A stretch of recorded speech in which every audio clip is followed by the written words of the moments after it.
it was really difficult for us to contain their guards going downhill in the pick and roll in the third quarter. I thought we did a much better job in the latter stages of the game with that.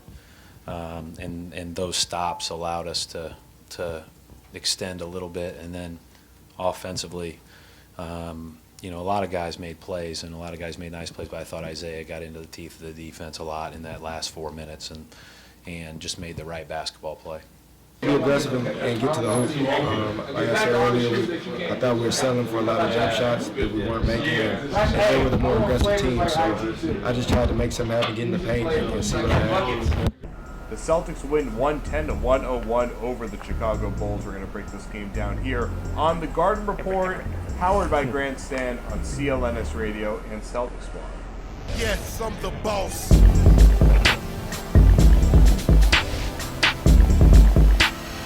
Welcome to the show. I'm Jared Weiss. I'm joined by Jimmy Toscano of Comcast Sportsnet New England and Kevin O'Connor of Celtics Blog. The Celtics almost did what they do best, blow big leads in the fourth quarter.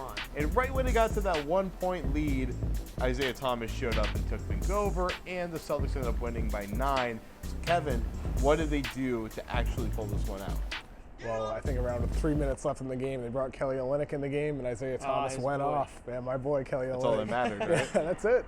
Feed Kelly. But with Isaiah Thomas, I thought he really accelerated the offense down the stretch. Started getting penetration, kicking the ball out, which facilitated offense. And I thought he had a really nice layup. I think they were up 3 at the time, and he kind of went up and under.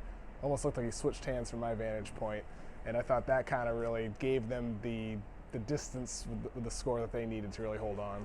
Yeah, that up and under layup was sweet. They might have been up by like 5 or something. Yeah, something but it like was that, still an awesome point, important point in that game. You're right, though.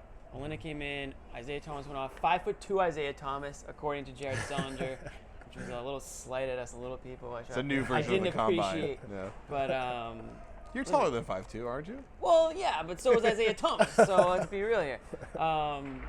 Listen, that guy's going to the All-Star game. I would bet a lot of money that he is. I mean, and I think Fred Hoiberg is going to have to vote him in, going to have to put him in his ballot no doubt. after what he did to him tonight down the stretch there. As you talked about the layup there, he had another nice layup before that.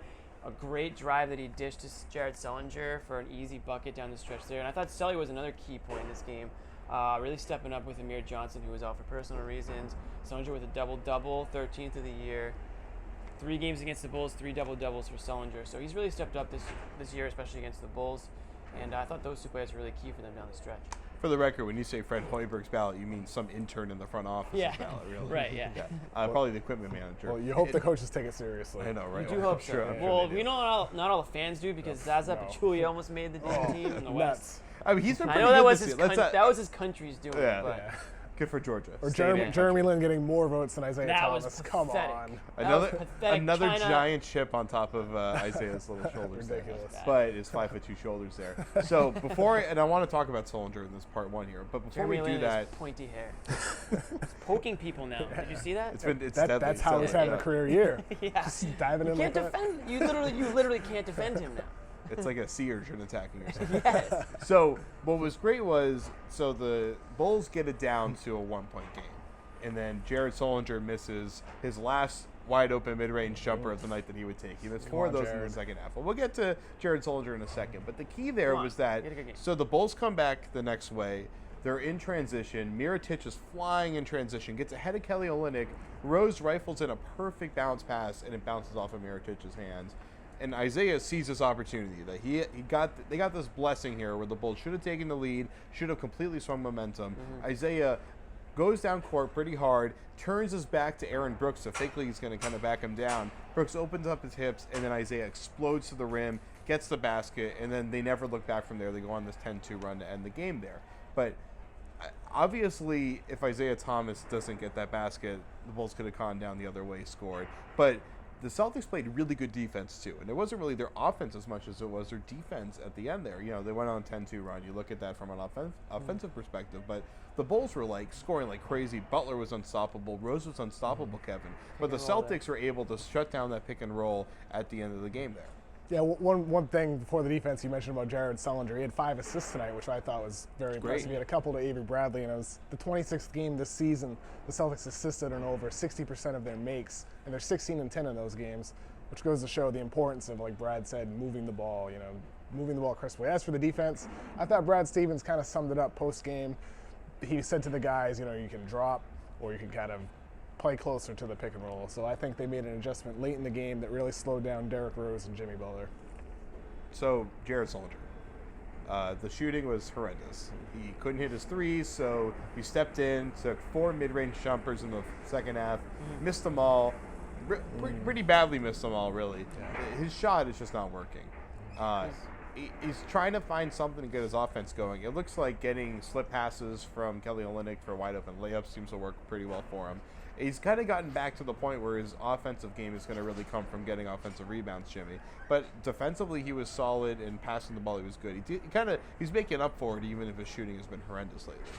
The outside shooting is an experiment that he's been trying to work on and improve on for a couple years now. And I mean, we're 4 years in. It's not a shot that I don't think we're ever going to see him taking one of those shots and be like, that's got a good chance of going in. It's a part of his game that I don't think he's not going to ever get rid of it. He's going to still want to have that. It's today's NBA. You got to have some sort of outside shot. You got to be able to at least have a threat of hitting that, of taking that shot, even if you don't make it. You got to at least be in the conversation that you're going to take it. So he's still going to be taking those shots.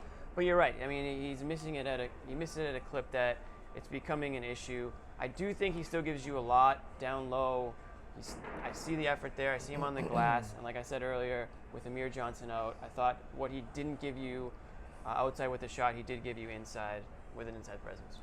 Sure, and I mean, like Jimmy mentioned with the outside shot, the last 2 seasons, Sullinger was 10th in the NBA for mid-range, shot 46%. This year, he's hovering around 40%. It's probably a little bit lower after tonight's game. He missed a lot of mid-range jumpers, like you alluded to, Jared. And a lot of attempts, too. Yeah, a lot of attempts, yeah. I've always been someone that prefers to see him shooting threes, but the production's not there. He's only shooting around 26, 27% from 3, which is why I think he's still taking that step up, because he's historically been so good from mid-range. But at the least, like you guys both said, he's scoring inside, whether it's off dump-offs or it's off offensive rebounds. And I think maybe if he put his energy all into that portion of the game, he'd be a super efficient scorer instead of worrying about the outside shot. But it's really tough for the Celtics to balance because they need him to hit outside jumpers. Well, John Lucas wants him on the block, don't forget. Yeah, So maybe I we'll don't know see if him I more like down that there. influence. All right, well, before we go to part 2, we got to do our sponsorship deal here with Grandstand. Grandstand sports highlights for fans in the stands on the new sports app Grandstand. You can share your own Celtics highlights and watch other fans' videos straight from the crowd. So download Grandstand on the App Store or at grandstand.me.